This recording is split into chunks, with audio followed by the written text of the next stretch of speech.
অনেকের মনেই এই ভাবনাটা উঁকি দেয়, তাই না? যে মানে একদিন নিজের ব্যবসা শুরু করব, কিন্তু সেই একদিনটা যেন আসতেই চায় না। হুম। তো এই ভাবনার জালে আটকে না থেকে সত্যি কি মাত্র এক সপ্তাহান্তে, ধরুন ৪৮ ঘণ্টায় একটা ব্যবসা দাঁড় করানো সম্ভব? এটাই কিন্তু আসল প্রশ্ন। আজ আমরা ফ্রেজার ডহেরিটির লেখা 48 আওয়ার স্টার্টআপ বইটা নিয়ে একটু গভীরভাবে দেখব, বুঝব যে এটা কি শুধুই কথার কথা নাকি সত্যি সম্ভব। একদম। আর দেখুন, আসল চ্যালেঞ্জটা কিন্তু প্রায় আইডিয়া বা হয়তো অর্থের অভাব নয়। হুম। আসল চ্যালেঞ্জটা হলো ওই শুরু করতে না পারার জড়তা। অনেকেই শুধু স্বপ্ন দেখেন, প্ল্যান করেন, কিন্তু কাজেই নামেন না। ওই যে কি যেন বলে, ওয়ান্ট্রপ্রেনার। ঠিক, এন্টারপ্রেনার। হ্যাঁ, এই বইটা ঠিক এই মানসিকতাটা ভাঙার কথাই বলে। মূল লক্ষ্য হলো ভাবনা থেকে বাস্তবে লাফ দেওয়া। ঠিক বলেছেন। আর বইয়ের প্রথম এবং আমার মনে হয় সবচেয়ে জরুরি পদক্ষেপটাই হল নিজেকে একটা বাধার সময়সীমা দেওয়া, মাত্র ৪৮ ঘণ্টা। ওই পারফেক্ট সময় বা একেবারে নিখুঁত আইডিয়ার জন্য অপেক্ষা করা মানে তো অনন্তকাল অপেক্ষা করা। অবশ্যই। লেখক বলছেন এই উইকেন্ডেই শুরু করে দিন। এই ডেডলাইনটা আসলে একটা মনস্তাত্ত্বিক ট্রিক, তাই না? এটা লম্বা প্ল্যানিংয়ের চেয়ে এক্ষুনি কাজ শুরু করাকে বেশি জোর দেয়। পারফেকশনিজম। পারফেকশনিজম আর ওই অ্যানালিসিস প্যারালাইসিসের ব্যাপারটা ভেঙে ফেলে। ঠিক। একদম। আর আইডিয়া কোথায় থেকে আসবে?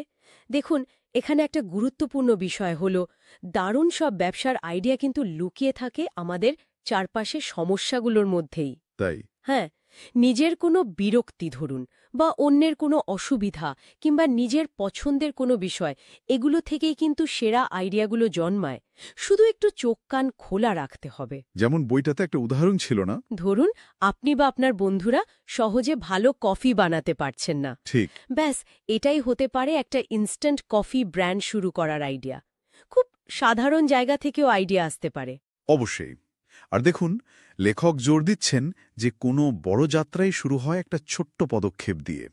শুরুতেই সবকিছু নিখুঁত হবে না, ভুল হবে, হোঁচট খেতে হতে পারে, কিন্তু এটাই তো শেখার প্রক্রিয়া। ঠিক।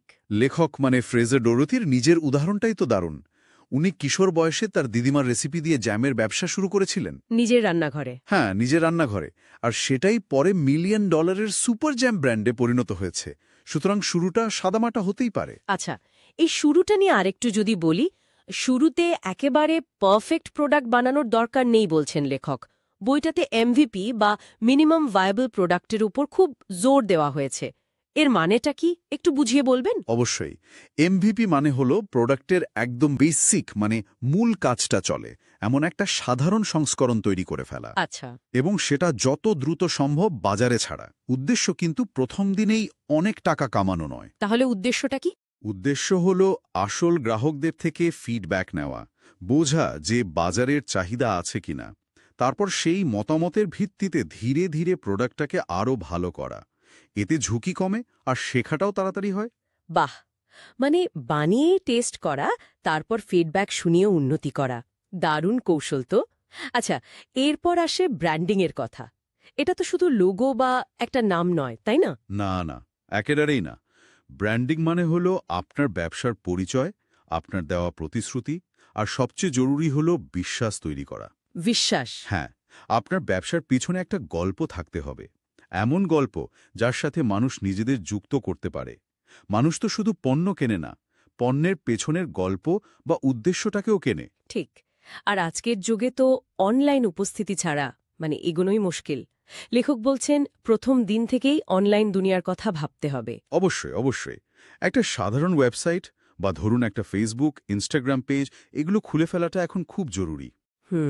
আর সেখানে শুধু প্রোডাক্টের বিজ্ঞাপন নয়, বরং ব্যবসার শুরুর গল্পটা, ভেতরের কাহিনী, চ্যালেঞ্জগুলো, এগুলো শেয়ার করলে গ্রাহকরা অনেক বেশি আপন মনে করেন।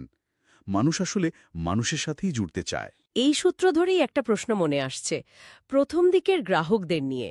বইটাতে এদের গুরুত্বের কথা বেশ করে বলা হয়েছে, তাই না? হ্যাঁ, খুবই গুরুত্বপূর্ণ। প্রথম কয়েকজন গ্রাহক, তারা শুধু ক্রেতা নন, তারা আপনার ব্যবসার সবচেয়ে বড় প্রচারক হতে পারেন। তাই নাকি? হ্যাঁ, তাদের মতামত মন দিয়ে শোনা, তাদেরকে একটু স্পেশাল ফিল করানো, এগুলো খুব জরুরি। লেখক যেমন বলেছেন, ইয়োর ফার্স্ট কাস্টমার্স আর ইয়োর বেস্ট মার্কেটার্স। তাদের ভালো অভিজ্ঞতাই অন্যদের প্রভাবিত করবে। কথাটা খুব সত্যি। আচ্ছা, ব্যবসা একবার চালু হয়ে গেল, তারপর তো বৃদ্ধির পরিকল্পনা লাগবেই, মানে নতুন পণ্য আনা, নতুন বাজার খোঁজা, প্রয়োজনে টিম বানানো। ঠিক। বইটার শেষের দিকে কিছু প্রয়োজনীয় টুলস আর রিসোর্সেসের তালিকাও দেওয়া আছে দেখলাম। ওগুলো নিশ্চয়ই খুব কাজের। হ্যাঁ, নতুন উদ্যোক্তাদের জন্য খুব সহায়ক হতে পারে। যেমন ধরুন, ডিজাইনের জন্য ক্যানভা, অনলাইন স্টোর বানানোর জন্য শপিফাই, কাজ গোছানোর জন্য নোশন, অথবা ফ্রিল্যান্সার খোঁজার জন্য আপওয়ার্ক। এই ধরনের প্ল্যাটফর্মের কথা বলা আছে। তাহলে সব মিলিয়ে পুরো বইটার মূল সুরটা কি দাঁড়াচ্ছে? আমার তো মনে হচ্ছে একটাই কথা, শুধু স্বপ্ন দেখে বা প্ল্যান করে লাভ নেই, কাজটা শুরু করতে হবে। ওই যে কথাটা, স্টপ ড্রিমিং, স্টার্ট ডুইং। একদম।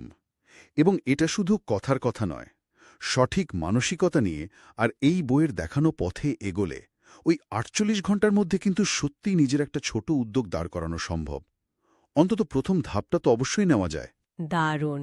তাহলে ফ্রেজার ডহার্টির বই থেকে অনুপ্রাণিত হয়ে আজকের আলোচনা শেষে আমাদের শ্রোতাদের জন্য একটা প্রশ্ন রেখে যাই। আপনার স্বপ্নের স্টার্টআপ আইডিয়াটা কি হতে পারে, যা হয়তো এই সপ্তাহান্তেই শুরু করা যায়? একটু ভাবুন তো।